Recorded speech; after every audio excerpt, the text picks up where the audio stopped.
आम आदमी पार्टी गारंटियां दे रही है, आप भी गारंटियां दे रहे हैं, आपकी गारंटी उनकी गारंटी में क्या फर्क है? फर्क सिर्फ इतना है, कुछ लोग सिर्फ झूठे वादे करते हैं, गलत बयानी करते हैं, और हम कांग्रेस जो है वो जो करती है, जो कहती है वो करके दिखाती है।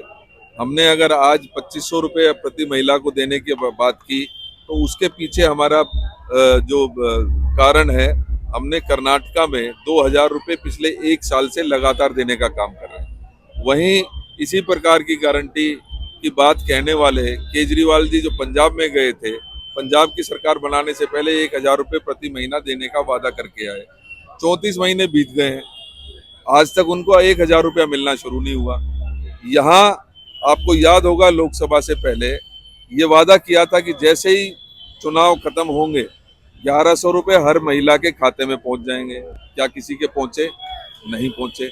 और जब पंजाब की महिलाएं अपना हक मांगने के लिए इनके दरवाजे पर आई, तो उनको डंडे मिले, उनको जेल मिली। तो ये फर्क है कांग्रेस की गारंटीज में और अन्य किसी व्यक्ति, खासतौर पे आम आदमी पार्टी हो या भारतीय जनता पार्टी हो, उनके वादों में। उनके वादे खोखले हैं। वो कहते थे, भारतीय जनता पार्टी वाले कहते थे कि हम 2 करोड़ नौकरी देंगे, आज सबसे ज्यादा बेरोजगारी है। वो कहते थे महंगाई कम कर देंगे, आज महंगाई चरम पर है।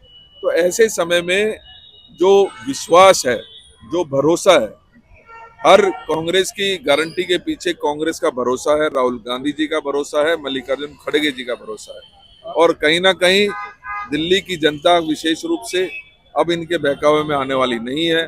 उन्होंने देखा है, इनको बरता है, और कहीं ना कहीं जब ये फेल साबित हुए हैं, तो लोगों के आंखों से आम आदमी पार्टी का चश्मा अब उतरा है, और उन्हें वही दिल्ली जिसमें शीला जी की सरकार हुआ करती थी, जिसमें माननीय मंगत राम जी मंत्री हुआ करते थे, हर रोज डेवलपमेंट होती थी, हर व्यक्ति का ध्यान और ख्याल रखा जाता था, नए हॉस्पिटल्स बनते थे, नए स्कूल बनते थे, नई मेट्रो चलती थी, नई बसें चलती थी, नए हमारे फ्लाईओवर्स बनते थे, गरीबों को राशन मिलता था, बुजुर्गों को पेंशन मिलती थी। उस दिल्ली को याद आज दिल्ली की जनता कर रही है। एक मेरा सवाल ये है कि आप प्रदेश अध्यक्ष के साथ अब कांग्रेस के प्रत्याशी भी है बादरे विधानसभा से, और बादरे विधानसभा से सटती ही ये आदर्श नगर विधानसभा है।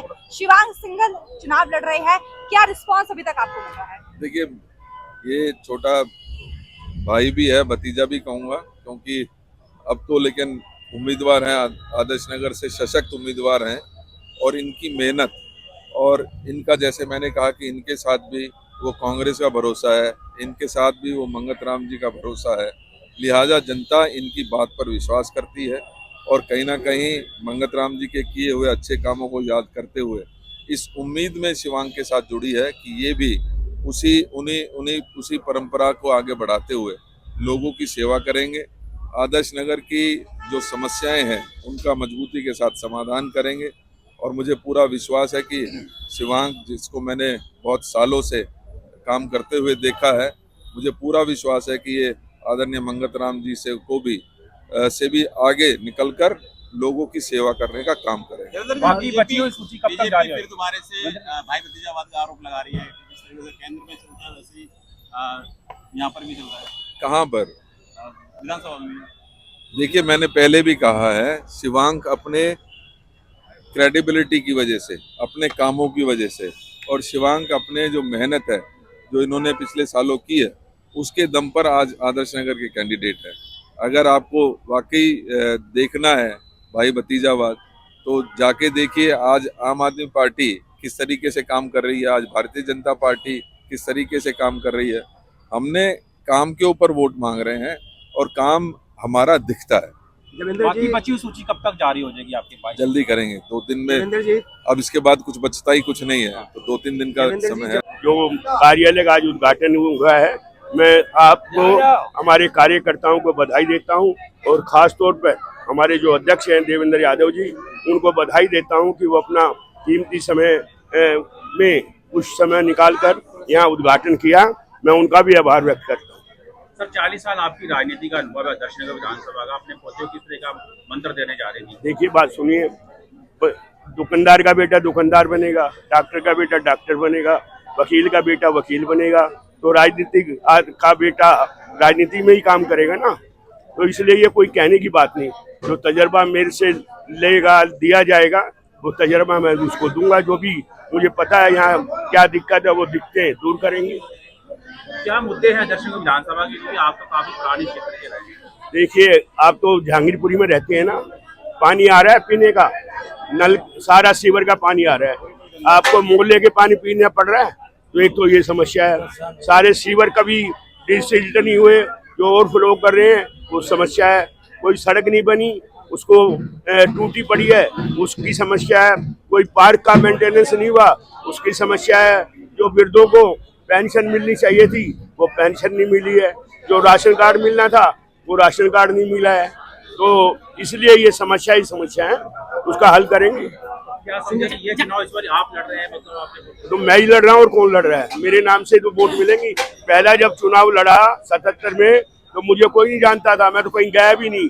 मेरे पिताजी तो उनके नाम से ये लाला श्री कृष्ण का बेटा है, उसी नाम से मैं 77 में, जबकि कांग्रेस की हालत खराब थी, इंदिरा गांधी हार गई थी और ये कहते थे 1000 रुपया पाओ और ये कांग्रेसी दिखाओ, और जब हम कुर्ता पजामा पहन के जाते देखो ये कांग्रेसी जा रहा है, ये हालत थी।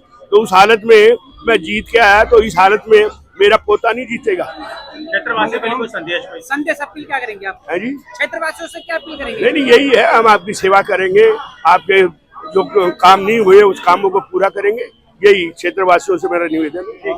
शिवांगी, आज आपके कार्यालय का उद्घाटन हुआ है और आप पिछले कई दिनों क्षेत्र के लोगों के बीच में जा रहे हैं, तो किन मुद्दों को लेकर आप जा रहे हैं, क्या है?